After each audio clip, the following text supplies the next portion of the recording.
Hi, this is Alex, and today I'm going to walk you through how you use this rent payment ledger. Pretty simple. Here you go. Here's the year, property address,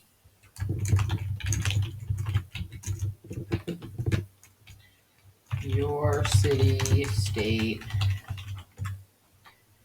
just your deposits, and you can fill this out. You can overwrite it.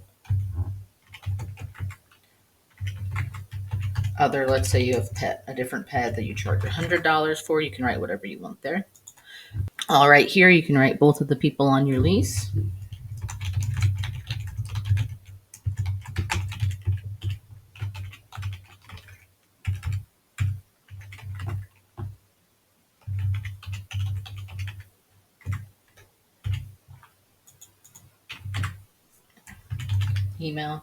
Email at email.com, email at email.com. If you want to get rid of those two, don't do that. Click in there, right click it, and then you're going to go down here and click remove hyperlink. Right click it again, remove hyperlink. For your notes, refers to be emailed, contact Bob first. There you go. Your rent. Here's if you have pet rent. And once again up here, you can mix and match that. Lease date.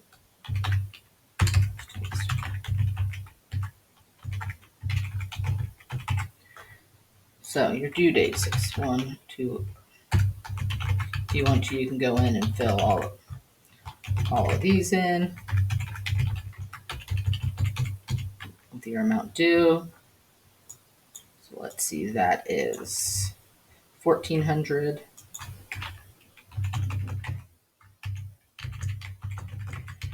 Let's say this person paid on 6/15, so they were late. So they also got a late fee.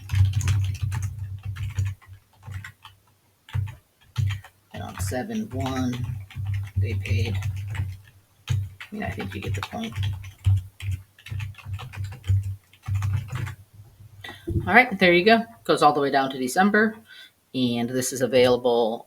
This template that I'm doing, it comes in a PDF in Excel, which is what I'm using right now. And then it also is available in Google Sheets. So if you're interested in something like this, check out the link. It'll be in the description. And don't forget to like and subscribe. Thank you.